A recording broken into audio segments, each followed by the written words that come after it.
Selamat pagi saudara dan sahabat dimanapun Anda berada. Senang sekali berjumpa di dalam One Verse a Day.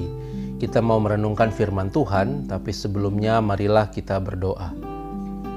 Ya Allah, kami sungguh bersyukur untuk hari baru yang Tuhan beri, untuk berkat-berkat, kekuatan, pengharapan, iman di dalam Tuhan.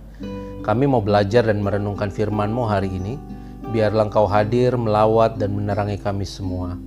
Terima kasih Bapa. Di dalam Kristus kami berdoa. Amin. Saudara, firman Tuhan hari ini dari Lukas pasal 7 ayat 32. Mereka itu seumpama anak-anak yang duduk di pasar dan yang saling menyerukan, "Kami meniup seruling bagimu, tetapi kamu tidak menari. Kami menyanyikan kidung duka, tetapi kamu tidak menangis." Saudara, ayat yang kita baca hari ini merupakan sindiran Yesus kepada para pemuka agama Yahudi yang serba tidak jelas atau tidak konsisten dalam bersikap.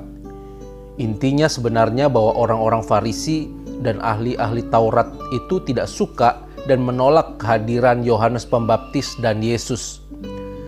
Yesus mengkritik para pemuka agama Yahudi tersebut dengan mengatakan bahwa mereka itu seperti anak-anak yang duduk di pasar yang saling berseru, "Kami meniup seruling bagimu, tetapi kamu tidak menari. Kami menyanyikan kidung duka, tetapi kamu tidak menangis." Saudara, bagi Yesus, orang-orang Yahudi dan ahli Taurat ini seperti anak-anak kecil yang bertengkar. Ada yang ingin bermain dan bersenang-senang, tetapi yang lain malah menangis karena sedih. Para pemuka agama Yahudi tidak setuju dengan cara Yohanes yang dinilai terlalu keras, tetapi mereka di sisi lain juga tidak menyukai Yesus yang dinilai terlalu longgar. Ketika Yohanes Pembaptis datang, meskipun ia tidak makan roti dan tidak minum anggur, mereka mengatakan bahwa Yohanes kerasukan setan.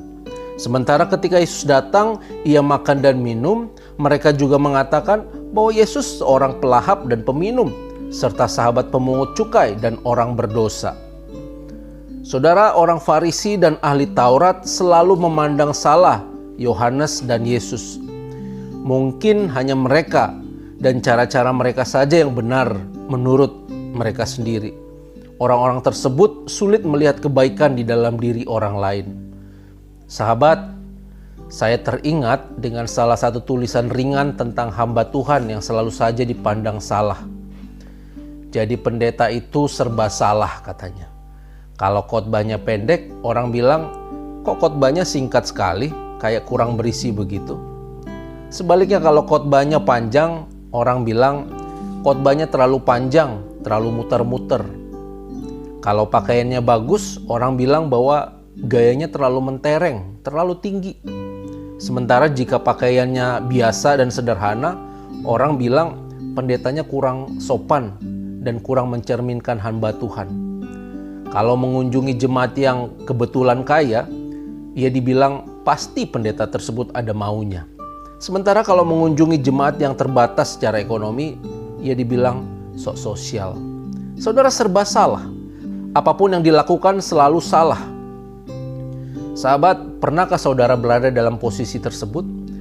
Perkataan kita, cara pandang kita, perbuatan kita, ide dan cara-cara yang kita gunakan selalu saja dipandang salah oleh orang lain. Padahal susah payah kita melakukannya, sudah berjuang kita mengerjakannya. Waktu, pikiran, tenaga kita kerahkan untuk mengerjakan sesuatu tersebut. Tetapi segala yang kita sudah lakukan itu justru dipandang buruk dan dipandang salah oleh orang lain. Atau jangan-jangan kita seperti orang Farisi, saudara, yang selalu memandang salah orang lain.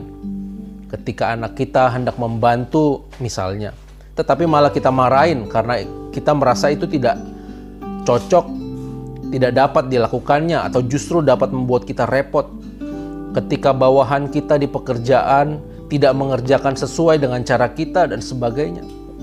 Perkataan dan sikap kita itu hanya lebih menyudutkan orang-orang di sekitar kita, membuat mereka merasa bersalah.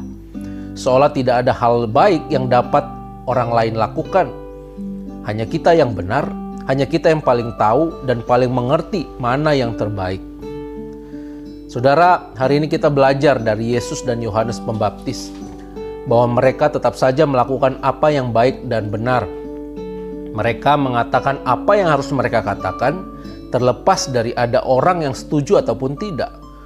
Mereka pergi mengerjakan tugas pelayanan kemanapun mereka harus pergi, meskipun didukung atau tidak oleh orang-orang lain. Dari Yesus dan Yohanes Pembaptis ini kita juga belajar untuk tidak sibuk menghakimi orang lain, tidak sibuk mempersalahkan orang lain, tidak sibuk mengkritik orang lain, tetapi sibuk memberikan dirinya untuk kemajuan dan pemulihan orang lain. Yesus dan Yohanes sibuk melayani orang-orang pada waktu itu agar mereka mengalami kasih dan hidup di dalam pertobatan di dalam Allah. Saudara, dengan kita belajar dan mengubah diri sendiri serta tidak sibuk menuntut orang lain untuk berubah, saya percaya kita akan jauh lebih kuat dan lebih efektif dalam rangka mengubahkan orang lain menjadi lebih baik. Hidup kita menjadi teladan dan menjadi pembimbing bagi banyak orang. Saya percaya Roh Kudus akan menuntun dan memampukan kita. Amin. Mari kita berdoa. Ya Allah, kami sungguh bersyukur untuk firman Tuhan yang boleh kami dengar dan kami renungkan.